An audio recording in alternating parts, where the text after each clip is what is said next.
सबसे पहले मैं हमारे देवी देवताओं और क्रांतिकारियों को नमन करता हूं। यहाँ पर पधारे सभी साथियों को मैं दिल से सेवा जोहार करता हूं। मैं इतनी देर से सुन रहा था, काफी वक्ता बेहतर अपना विचार व्यक्त किया इस मंच के माध्यम से। किसी ने इतिहास पे भी संदर्भ डाला और शिक्षा पे भी संदर्भ डाला और अच्छे वक्ता भी आए, पर मेरा यही कहना है कि अभी कार्यक्रम भी अंतिम चरण में है और इस कार्यक्रम को जिन्होंने हमारे भाई साथियों ने आयोजित किया और इतना बेहतर कार्य किया है, लेकिन मेरा यही कहना है कि इस प्रोग्राम में जितने भी लोग आए, यहाँ से क्या लेके जा रहे हैं? यहाँ से अच्छी बात लेके जाना है अभी। और मैं इतना मानता हूं कि जो अंतिम समय तक बैठे रहते हैं वही समाज के सच्चे कार्यकर्ता होते हैं। बाकी तो आते जाते रहते हैं, लेकिन हम लोगों को भीड़ पे भरोसा नहीं है। भीड़ का हिस्सा भी समाज को नहीं बनाना है। इसलिए जैसे इस ताकतवर संगठन का जन्म हुआ और इस जयस को खत्म करने के लिए आज बीजेपी, कांग्रेस सब लगे हुए हैं कि इस संगठन को खत्म कर दिया जाए, इस पीली क्रांति को खत्म कर दिया जाए और इनके कार्यकर्ताओं को अपनी तरफ खींचकर अपनी पार्टी के लिए काम करे, ऐसा भी चाहते हैं पार्टी के लोग। लेकिन साथियों, हम लोग चाहते हैं कि समाज के बेटे बकरे की तरह भर के कहीं ना जाए, भीड़ का हिस्सा ना बने।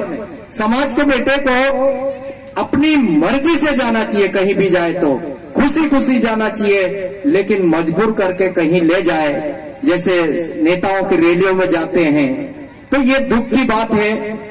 इसी चीज से बचाने के लिए इस पीली क्रांति का आगाज हुआ है और इस पीली क्रांति का आगाज इसीलिए हुआ है कि हम लोग नहीं चाहते हैं कि अभी मुझे बताया गया यहाँ पर कि इस खेत में पहले भागवत होती थी, धार्मिक कार्य होते थे, तो बहुत लोग आते थे। लेकिन आज जो ये क्रांतिकारी का जयंती मनाई जा रही है यहाँ पर बलगांव में, लेकिन लोग कम है। ये अफसोस की बात है, क्योंकि ये उन लोगों की भी गलती नहीं है, क्योंकि हम लोगों ने नहीं बताया है कि हकीकत क्या है, ये बिरसा जयंती क्यों मनाई जा रही है। ये वो लोग थे जिन्होंने जीते जी अंग्रेजों को भी कानून लिखने के लिए मजबूर कर दिए और मरने के बाद भी कानून लिखे गए, जैसे भूमि संपदा कानून बना, CNT एक्ट आया 1908 वाले। ऐसे तमाम कानून जो बने हैं, हमारे तमाम आदिवासी शहीद हुए हैं, तब जाके कानून बने हैं। और जयस के माध्यम से हम लोग समाज को यह बता देना चाहते हैं कि क्या इस समाज में ताकतवर लोगों के साथ कभी शोषण हुआ? क्या उनके क्रांतिकारियों का इतिहास के साथ कभी अन्याय हुआ? नहीं हुआ।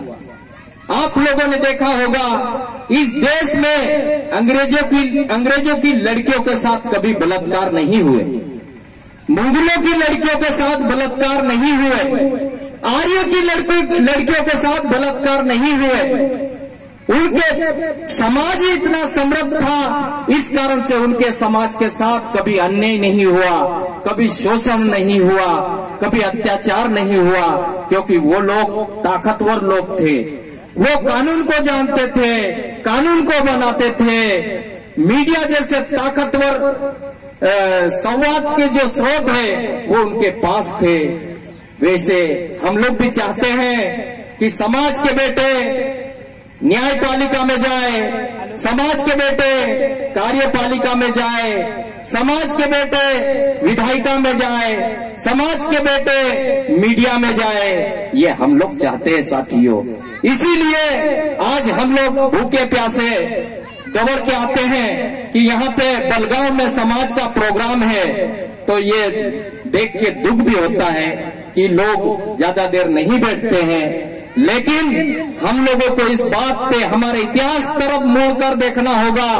कि हमारे क्रांतिकारियों को मार दिए गए, चौराहों पे टांग दिए गए। जब बिरसा को अंग्रेज के सिपाही मारते थे और पूछते थे कि बोल मैं इस देश का मालिक नहीं हूं, बोल, ये बोल के मारते थे, तब भी वो बोलते थे नहीं मैं इस देश इस जमीन का मालिक हूं, लेकिन उन्होंने बोलना नहीं छोड़ा। आज हम भी इसी तरह क्रांतिकारियों और शहीदों के मार्गदर्शन और नक्शे कदम पे चल रहे हैं। आज हमारे साथ हम जॉब करते हैं। आज नितेश अलावा जी भाई यहाँ बैठे हैं, उनका ट्रांसफर कर दिया, उनको सस्पेंड कर दिया। ऐसे भी तमाम कर्मचारी जो है, अधिकारी जो है, उनका ट्रांसफर करके उनको डराया गया ताकि ये डरे और डर जाएगा तो ये समाज में जाके अपने समाज की इतिहास की बात ना करे, समाज में जाके अच्छी शिक्षा की बात ना करे, समाज में जाके कानून की बात ना करे, समाज में जाके अर्थ व्यवसाय की बात ना करे। ये चाहते हैं वर्तमान व्यवस्थाएं। और आज हमारा जो समाज है, दुनिया की जो सभ्यताएं आई है, जैसे मोहनजोदड़ो, सिंधु नदी की जो सभ्यताएं थी, मोहनजोदड़ो, हड़प्पा, मेसोपोटामिया और मिस्र की जो जैसे सभ्यताएं आई है, इन सभ्यताओं के निर्माता भी आदिवासी है। हमारे समाज के लोग जो है, आप लोग जानते होंगे, अभी जो बोल रहे थे कि यहाँ पे भागवत होती थी और तब यहाँ पे लोग बहुत सारे आते थे, लेकिन उन लोगों को ये मालूम होना चाहिए कि भागवत, रामायण, गीता, कुरान, बाइबिल ये बहुत बाद में लिखे गए। साथियों, हमारे समाज की संस्कृति हजारों साल पुरानी है। यहाँ पे धर्म नहीं था, देश की व्यवस्था नहीं थी, सभ्यताएं नहीं थी और भी तमाम चीजें नहीं था, सन नहीं था, ईसा पूर्व नहीं था, धर्म नहीं था। उससे भी पहले के ये देश के आदिवासियों की संस्कृति है। हमारे बुजुर्ग लोगों को जाके पूछते हैं कि उनको बताओ कि बाबा अपना धर्म क्या है, तो वो बोलेंगे कि बेटा हमको नहीं मालूम, अपने तो वहां पे पूजा करते तो इतने पत्ते डालते हैं, इतने पत्ते रखते हैं, ये है अपनी पूजा। अब हमारा समाज माँ को छोड़ के मौसी तरफ जा रहा है, बिखरा हुआ समाज है। बीजेपी वाला आता है वो खींच के ले जाता है, कांग्रेस वाला आता है वो खींच के ले जाता है, दूसरे दल वाले आते हैं वो खींच के ले जाते हैं, थोड़े बहुत बचते हैं तो बाबा लोग खींच के ले जाते हैं, और थोड़े बचते हैं तो व्यापारी लोग खींच के जाते हैं। कहाँ कहाँ जाएगा ये समाज? बिखर के जैसे खेत में यूरिया खाद डालते हैं वैसा बिखर गया ये समाज। इस समाज की लड़ाई कौन लड़ेगा? इस समाज के अस्तित्व, अस्मिता और पहचान की लड़ाई कौन लड़ेगा? अभी थोड़ी देर पहले बहुत से वक्ताओं ने कहा कि हमारे फंड जो है भोपाल में खर्च हो रहा है, तो ये सही बात है कि आदिवासी का जो फंड बनता है ये सिर्फ आदिवासियों के व्यक्ति विकास के लिए आता है, लेकिन ऐसे आयोजन करना हो, स्कूल बनाना हो, सड़क बनाना हो, तालाब बनाना हो, बांध बनाना हो, तो उसके लिए जनरल फंड आता है। जैसे टंकी बनाना हो, पुलिया बनाना हो, जनरल फंड आता है। लेकिन ये फंड जो है हमारे आदिवासी हित के लिए आता है, लेकिन हमारे समाज के बुद्धिजीवियों को बहुत बराबर जानकारी नहीं है। और नेता भी जो हमारे जाते हैं आरक्षित सीट से चुनाव लड़ते हैं, लेकिन वहां पे विधानसभा में क्वेश्चन उठाने से पहले उनके क्वेश्चन हटा दिए जाते हैं, तो वो भी मजबूर होकर उनकी आवाज जो है विधानसभाओं में नहीं गूंजती है।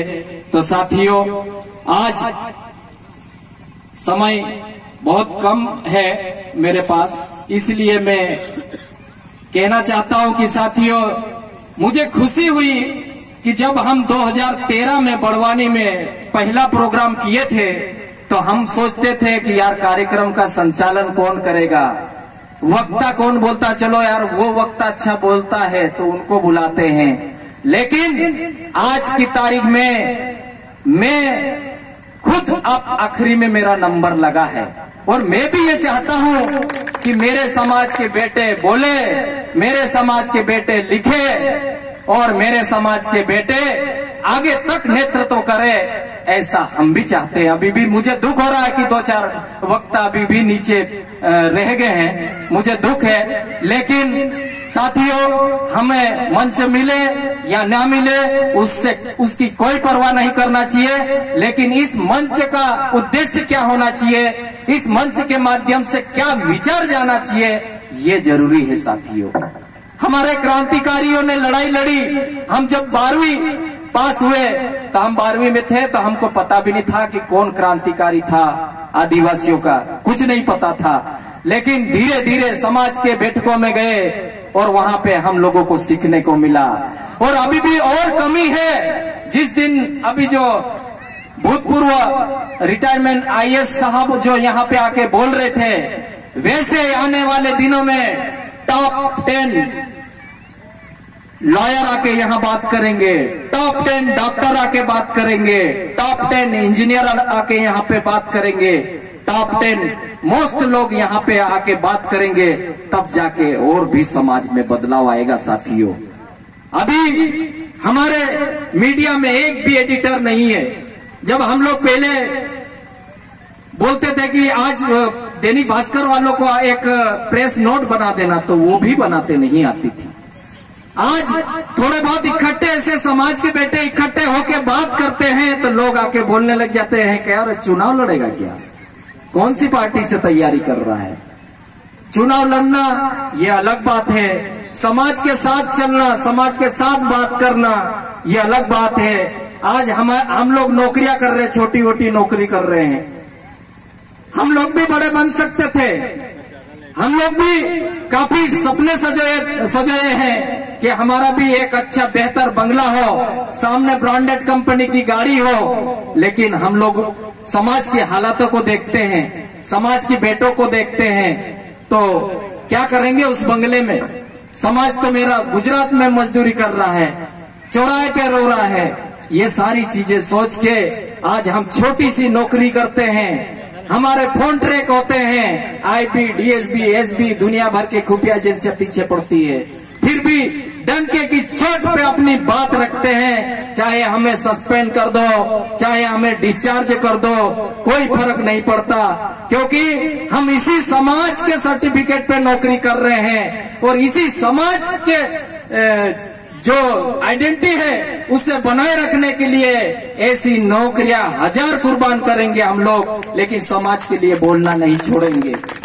अभी हमारे समाज के पढ़े लिखे लोग घर बनाते हैं, घर बनाते हैं तो उस घर में समाज की आइडेंटिटी नहीं होती है।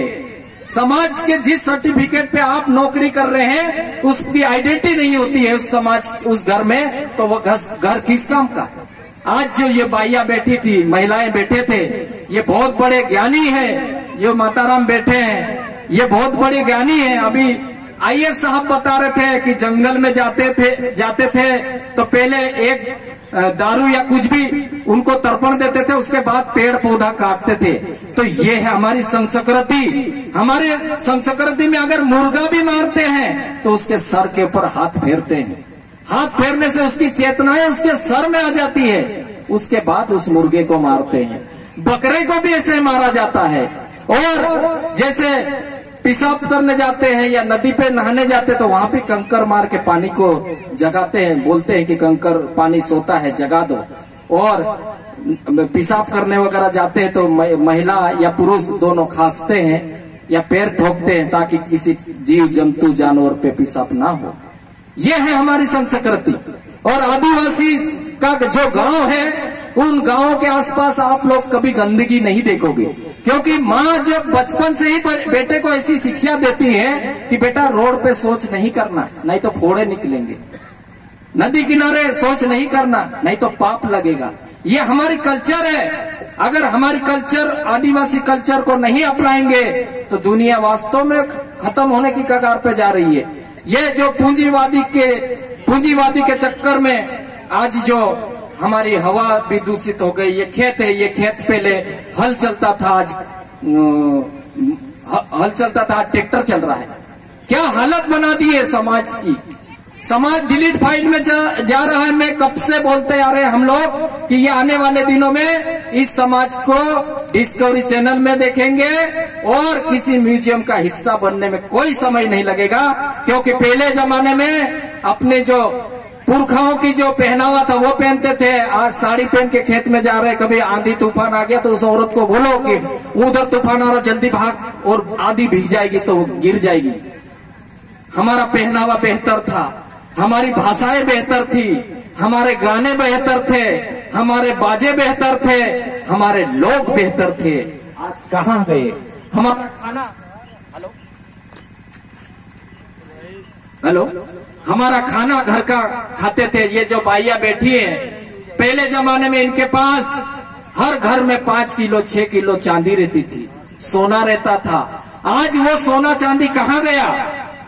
इतनी योजनाएं आई आदिवासियों के नाम पे, लेकिन आदिवासियों की तो हालत वही है, कोई बात करने के लिए तैयार नहीं है। और समाज के पढ़े लिखे बच्चे अगर बेटे अगर यहाँ के बात करते हैं तो ये तो नौकरी करता है, इसका ट्रांसफर कर दो।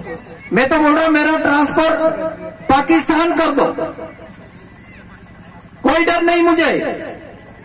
अभी जोबट में चुनाव था तो उनको लगा कि ये जोबट तो चुनाव को प्रभावित करेंगे इंदौर से, तो गुना कर दो। तो हम लोग ऐसे ट्रांसफर, सस्पेंड, डिस्चार्ज जेब में लेके घूमते हैं, उसकी परवाह नहीं है। और जब तक जिंदा है तब तक समाज के लिए लड़ेंगे और आने वाली पीढ़ी के लिए बेहतर कार्य करेंगे। और ये जो आज जो पीली क्रांति जो दिखाई दी है, अभी देख रहे होंगे एक और नाटक चल रहा देश में, हर नेता कहीं न कहीं पीला गमछा डाल के घूम रहे हैं। उनको पता नहीं है ये शेरों का गमछा है। शेर कैसे कलर का होता है? पीले कलर का होता है ना, शेरों का गमछा है ये। और ये संस्कृति और उत्पत्ति का प्रतीक है। इस धरती पे जितने भी बीज उगते हैं तो पीले कलर के होते हैं, इसलिए ये पीला झंडा लेके आज युवा समाज के बेटे घर से निकले हैं और आज समाज की बातें दमदारी से कर रहे हैं। और समाज, ये बिरसा मुंडा जब जेल गए थे तो जेल में इनके साथ महिलाएं भी थी। उनमें से एक का नाम था मानकी मुंडा।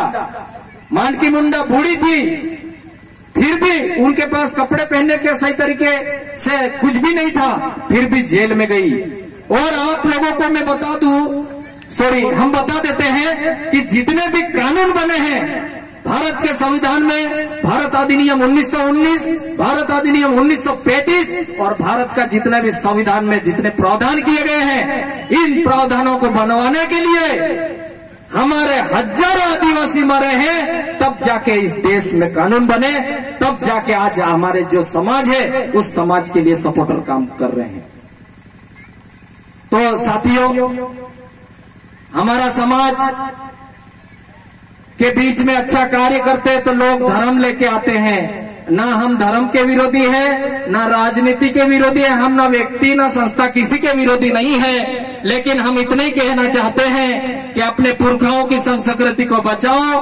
पुरखाओं के जितने भी जीने के तरीके थे, प्रथाएं थी, रीति रिवाज थी, उनको बचाओ। उनको नहीं बचाएंगे तो अपना समाज एक दिन खत्म हो जाएगा, क्योंकि यह समाज इस धरती का खाद है।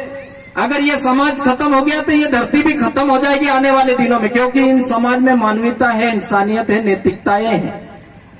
तो फिर भी मैं काफी समय लिया और जितने भी बचे यही हमारे समर्पित कार्यकर्ता है और हम सब मिलके इन चिंगारियों को देश के अलग अलग राज्यों में एक वैचारिक चिंगारी के रूप में ले जाएंगे और बेहतर कार्य करेंगे। चाहे कोई सा भी क्षेत्र हो, चाहे रुकावटें आए, चाहे तूफान आए, चाहे आंधी आए, लेकिन इस क्रांति को कभी रुकने नहीं देना है, अनंत तक निरंतर चलने देना है। यही कह के मैं अपना स्थान ग्रहण करता हूं। साथियों, जय जोहर का नारा है, अरे जय जोहर का नारा है। थोड़ा और टाइम लूंगा। मैं जय जोहर का नारा है, भारत देश हमारा है, ऐसा क्यों बोल रहे हैं हम?